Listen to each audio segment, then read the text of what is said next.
Bonjour tout le monde, contente de vous retrouver aujourd'hui. Au moment où on tourne cette vidéo, on est le 15 août, la fête de l'Assomption, une des grandes fêtes mariales par excellence. C'est le moment où la Vierge Marie monte au ciel. La tradition dit qu'elle serait montée au ciel avec son corps. Donc, elle qui a été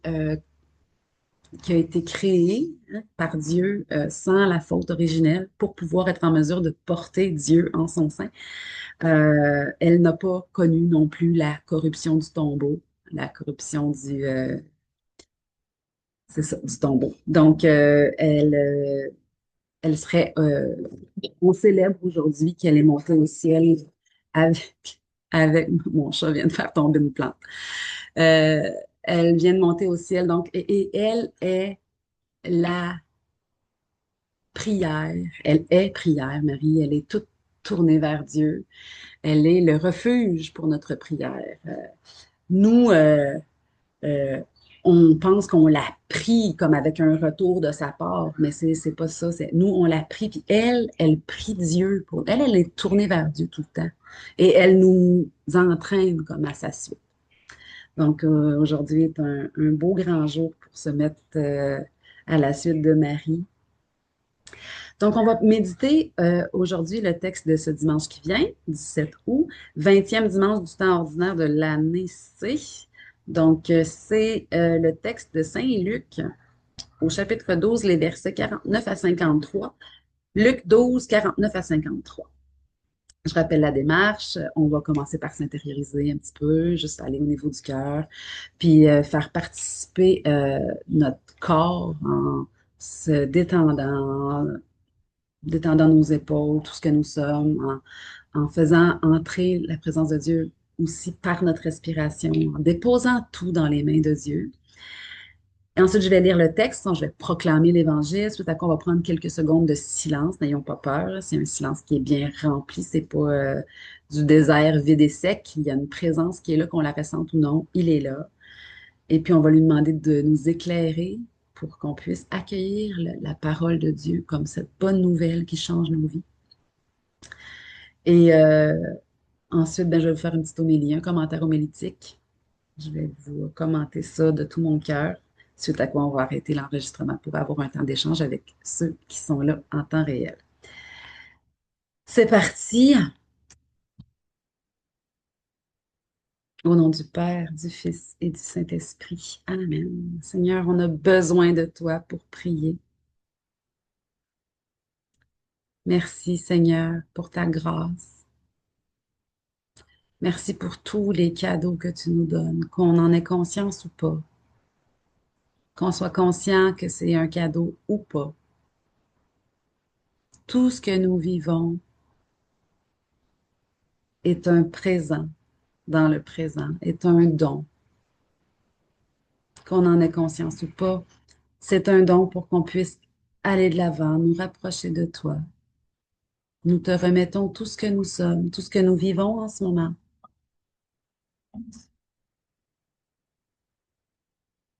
Tout ce qu'il y a de beau, tout ce qu'il y a de moins beau.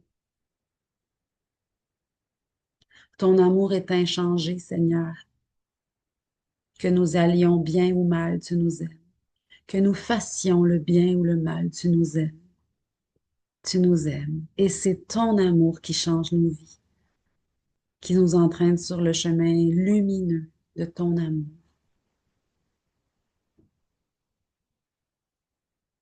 Envoie ton Esprit Saint, Seigneur, qu'il nous éclaire, qu'il nous donne de comprendre ton amour avec le cœur, que ça transforme véritablement notre vie.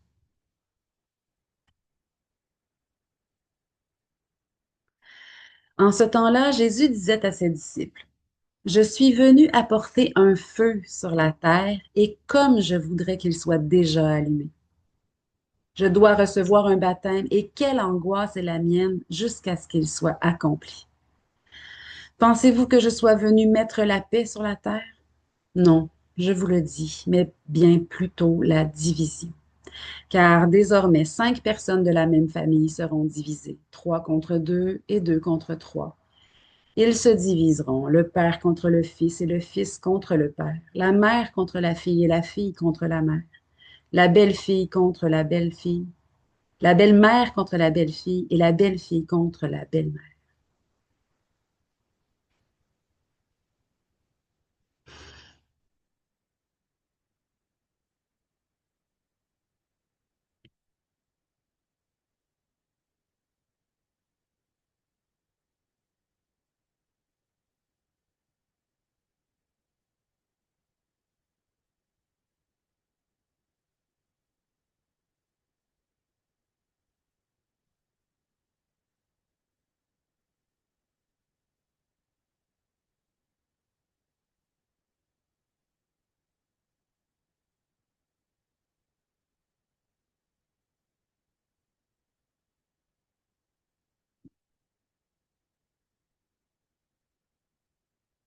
Le feu et le baptême.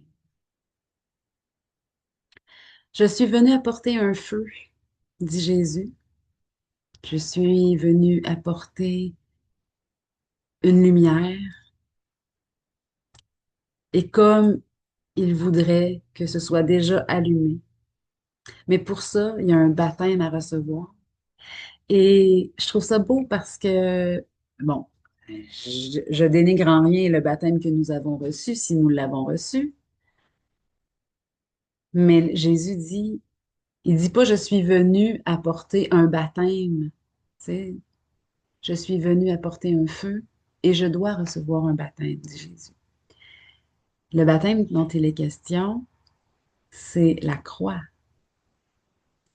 C'est être plongé dans la mort pour ressortir avec ce feu qui se répand désormais grâce à l'Esprit Tout-Puissant que le Père envoie pour ressusciter son Fils.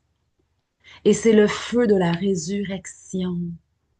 Il n'y a rien de plus fort que la vie éternelle, déjà enflammée dans ce feu dans nos cœurs.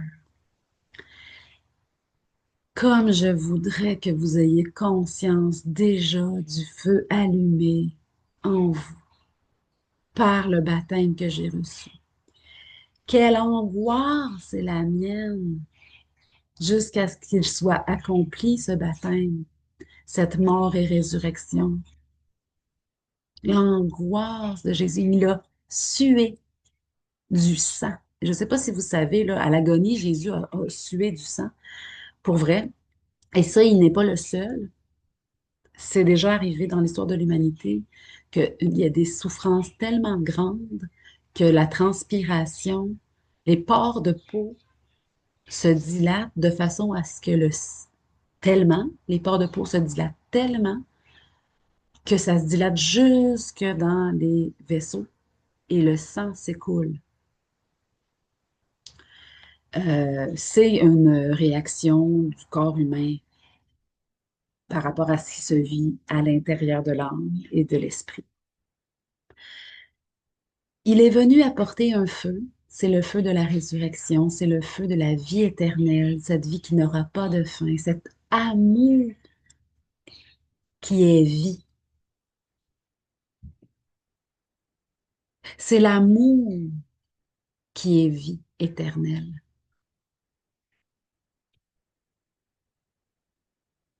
Et ça, c'est un feu en nous, déjà allumé, grâce à Jésus, grâce au fait qu'il a dit oui.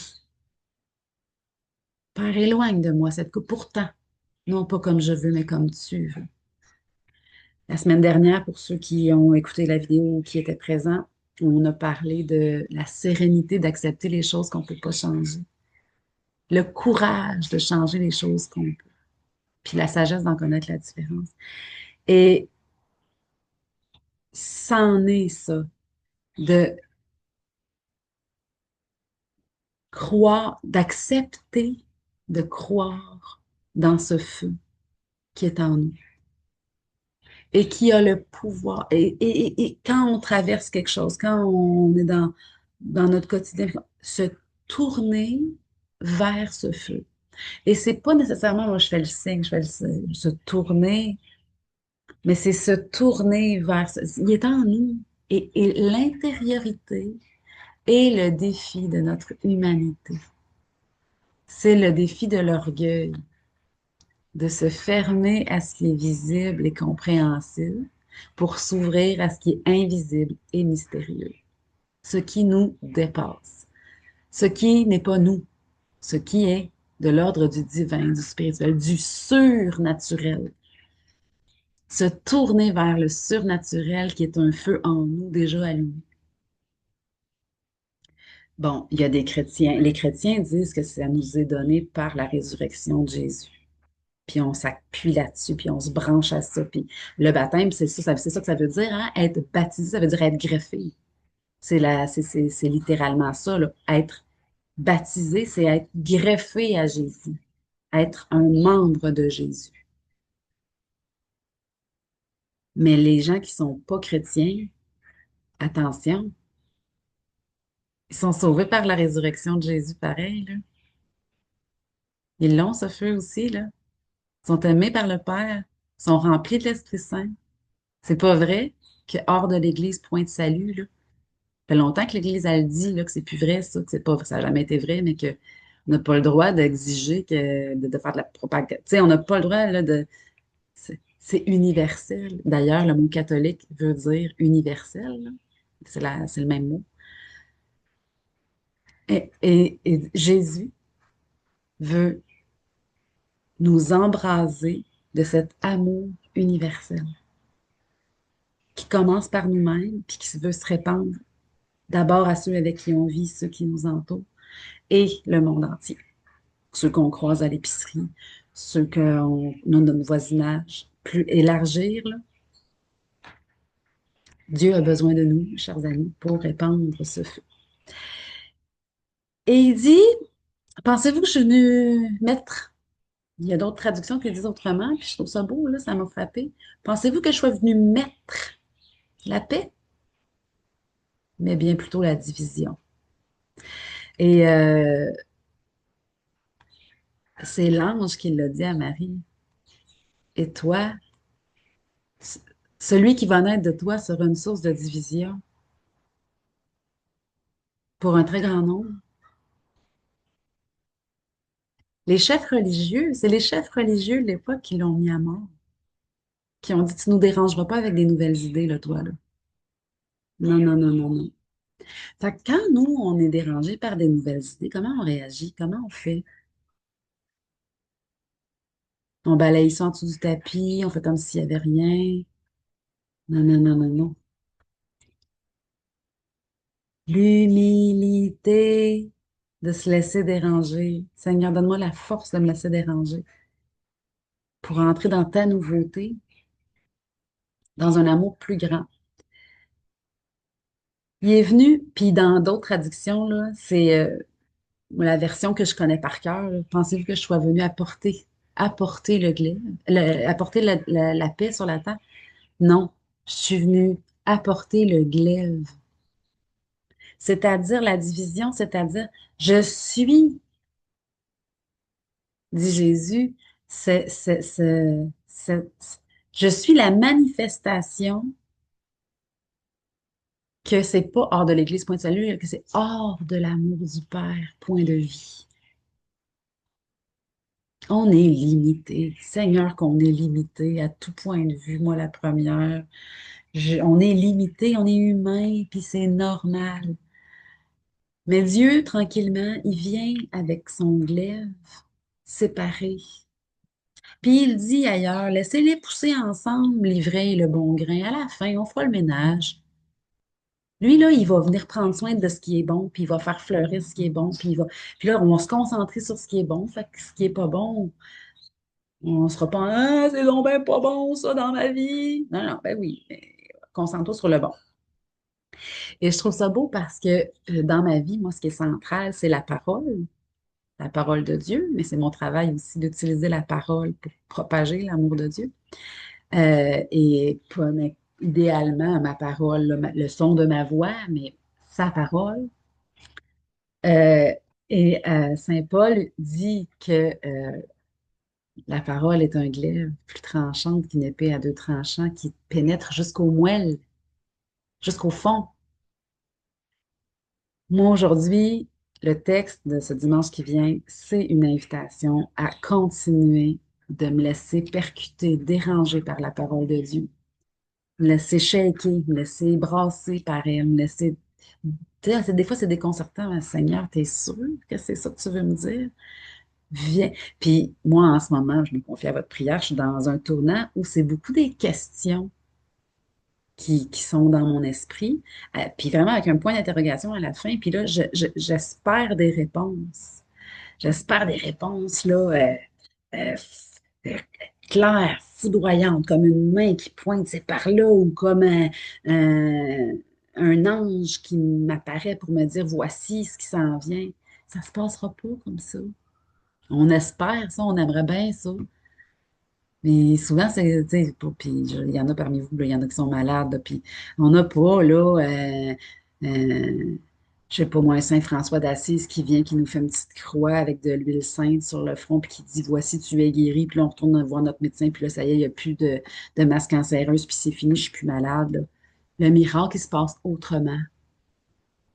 Les miracles se passent autrement. Ils se passent dans les petits pas qu'on fait au quotidien pour accueillir la réalité telle qu'elle est avec sérénité, puis continuer de rayonner, même si c'est difficile, au cœur de ce qu'on est en train de vivre. Et continuer d'aimer quand on est balayé du revers de la main par des gens qu'on aime puis qu'on pensait qu'ils nous aimaient. Là, Jésus, c'est il donne l'exemple de 5 personnes de la même famille qui sont divisées les uns contre les autres. Et il a pas promis que ce serait facile, il n'a pas promis qu'on serait tous d'accord, il n'a pas promis que les petits oiseaux, les petits papillons, puis que c'est toujours lumineux, puis qu'il n'y a jamais de nuages, il n'y a jamais de tempête, il n'y a jamais de rien qui nous brasse. Il n'a pas promis ça du tout, là. Il nous dit que ça va être l'inverse. Il nous dit clair, c'est écrit noir sur blanc, puis il l'a dit, le Père contre le Fils, et et le Fils contre le Père. C'est ni toujours de la faute du Père, ni toujours de la faute du Fils, etc., avec la mère et la fille, etc., avec la belle-mère et la belle-fille. La paix, c'est une adresse à l'intérieur de nous. Et la paix, c'est quelqu'un. La paix, c'est Dieu. Et Dieu, il apporte le glaive en nous entre lui puis ce qui n'est pas lui. Et on est bouleversé, dérangé dans notre quotidien par des choses qui nous dérangent, qui nous changent notre plan, qui nous surprend. Dernièrement, il y a une petite voisine qui a coupé une série d'arbres chez elle. Puis moi, je les aimais, ces arbres-là, parce qu'ils me faisaient un petit mur d'intimité naturelle entre chez nous et chez elle, tu sais. Puis j'ai été très déstabilisée par ça. Puis j'étais, c'est drôle parce que la fenêtre où j'étais, c'est la fenêtre où j'ai mon icône de Jésus et où je prends mon petit pain de la parole tous les matins. Puis je venais de prendre mon petit pain, puis je vois ça par la fenêtre. Fait que je me suis laissée vraiment perturber, déranger par ça. Puis j'ai ri de moi. Je dis, Seigneur, ça me prend pas grand-chose pour être froissée. Je voyons donc. C'est pas. Comment on fait? Et moi, mon truc, c'est de partir à rire. Ou de sourire au moins, là. J'ai pas aux éclats, là, mais tu sais, euh, puis je ris de moi. Je ris de moi de m'être laissée chatouiller par ça inutilement. Mais je suis humaine. C'est normal que ça me chatouille, que ça m'irrite un petit peu. Je viens de toucher une petite épine, là. Il y a une rose, là. C'est pas obligé de me... Je suis pas obligée que ça s'étire. Je me rends compte que je suis en train de perdre ma paix pour quelque chose de futile qui va pas. Si je l'emporterai pas au paradis, puis elle non plus. Ça, c'est pas... rapidement, on se vire sur une scène. Rapidement, je me...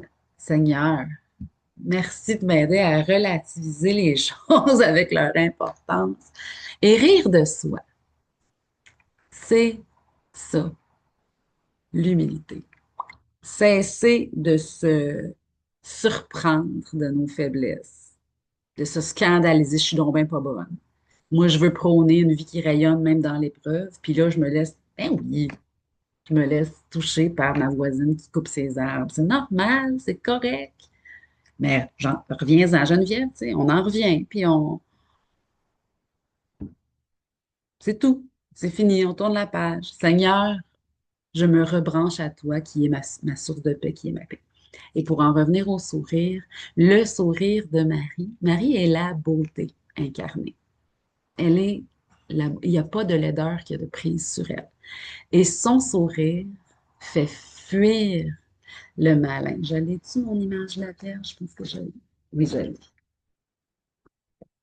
Ça, là, ce petit sourire-là, là. On peut dire, elle sourit pas.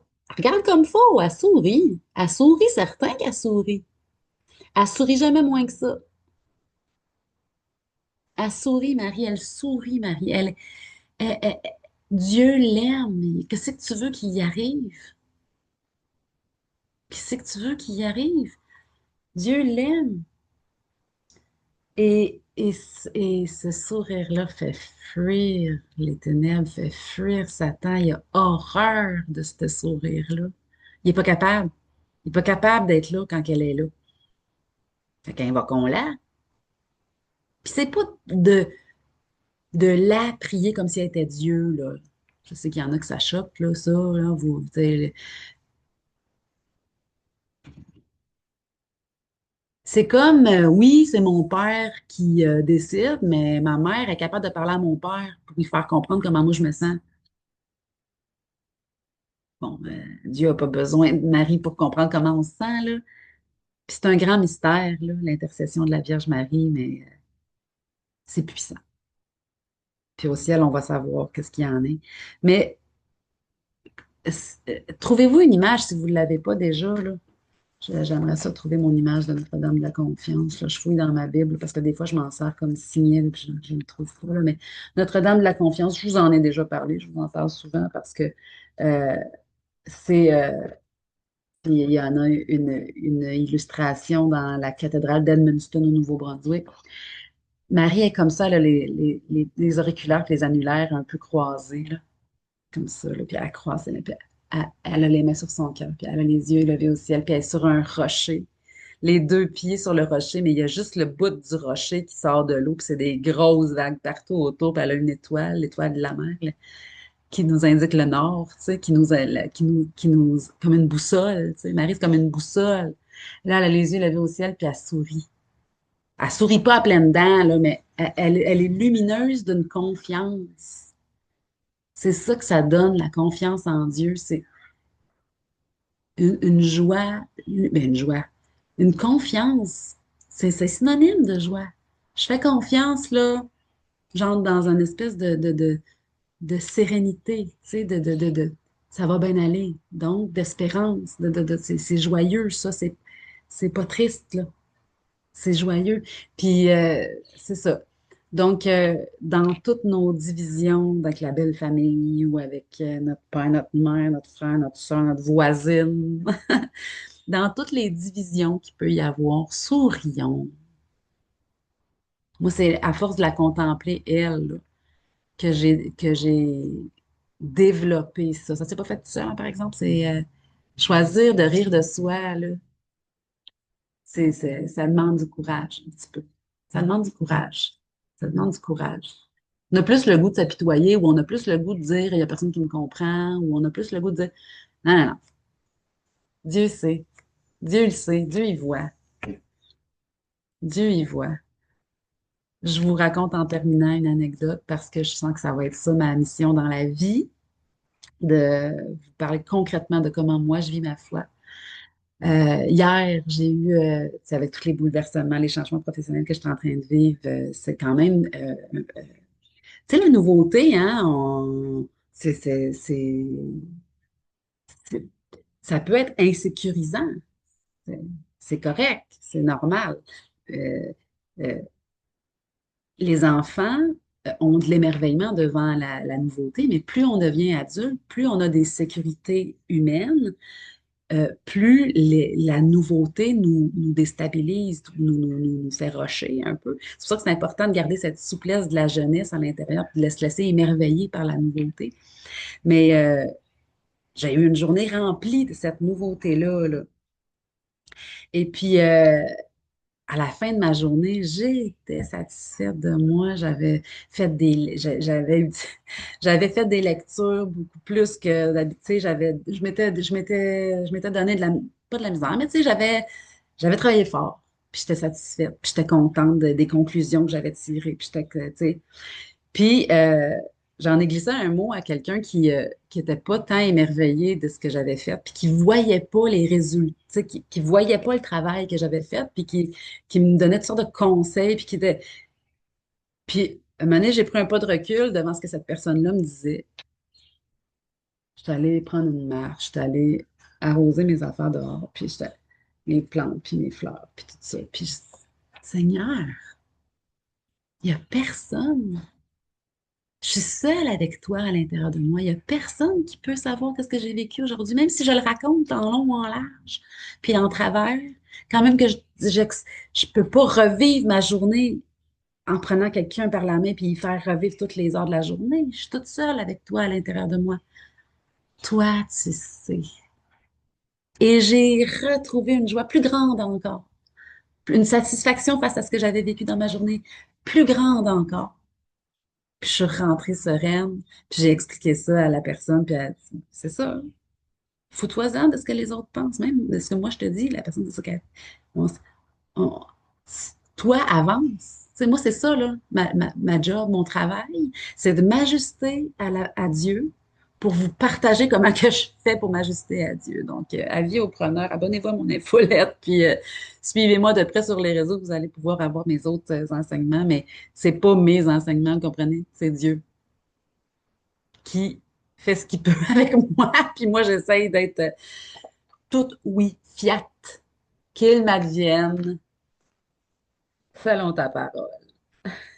Et aujourd'hui, ce matin, mon petit pain de la parole, psaume 59, le dernier verset du psaume, c'est le verset 18. Je te chanterai, toi, ma force, ma citadelle, c'est Dieu, le Dieu de mon amour. Il y a d'autres traductions qui disent le Dieu de mon salut, le Dieu qui me sauve. Et dans cette traduction-ci, le Dieu qui m'est fidèle, parce que fidélité et amour dans la Bible, c'est pareil. Loyauté, fidélité, c'est fidèle à quoi? Ben, fidèle à continuer de m'aimer. T'es mon roc, t'es ma citadelle. Je te chanterai. Vous voyez la joie? Je te chanterai. Je sais qu'il y en a qui sont sensibles à ça, le chant, là. Parmi ceux qui sont là, ils font signe. Je te chanterai, toi, ma force. Toi, ma force. Moi, je suis pas capable. Il y a personne qui est capable. Puis s'il y en a qui vous dites qu'ils sont capables, ben, ils sont pas avec Dieu. Dieu a besoin de monde pauvre, incapable sans lui. Heureux les pauvres. C'est le royaume des cieux est à eux. C'est eux qui comprennent le royaume. Parce que c'est eux qui ils laissent Dieu faire. C'est Dieu, le royaume. Je te chanterai, toi, ma force. Ma citadelle, c'est Dieu. Ma citadelle. À l'intérieur de nous, on a un roc. On a un roc. Puis des fois, on a l'impression, comme la Vierge Marie sur son petit bout de caillou, là. On a l'impression que c'est fragile. Mais non, c'est pas fragile. Le Dieu qui m'est fidèle, le Dieu de mon amour, le Dieu de mon salut. Seigneur, continue de nous faire avancer sur ton chemin qui est chemin de communion avec nous. Tu veux que nous fassions un avec toi au cœur de ce qu'on est en train de vivre. Manifeste-toi, continue Seigneur de te manifester. Toi, ce feu de vie éternelle, ce feu d'amour éternel, que nous brûlions d'être aimés par toi chaque jour et que ça nous fasse rayonner de ce sourire qui est plein de confiance parce que sûr de ton amour. Et Seigneur, je te demande d'éclairer de ton feu tous ceux qui en ont le plus besoin, tous ceux qui souffrent et qui se sentent seuls, tous ceux qui se pensent Dieu et qui agissent seuls, qui décident seuls. Éclaire-les. Seigneur, éclaire notre monde. Éclaire notre monde de ce souci du pauvre et du faible, de la veuve et de l'orphelin, dans tout ce que ça a de plus large comme image. Que chaque être humain qui a du pouvoir sur cette terre devienne de plus en plus sensible à l'autre. Bénis d'une pluie de bénédictions notre monde, que nous goûtions ton amour, que nous te chantions, toi notre force. Au nom du Père, du Fils et du Saint-Esprit. Amen. Je vous aime, mes amis. À bientôt.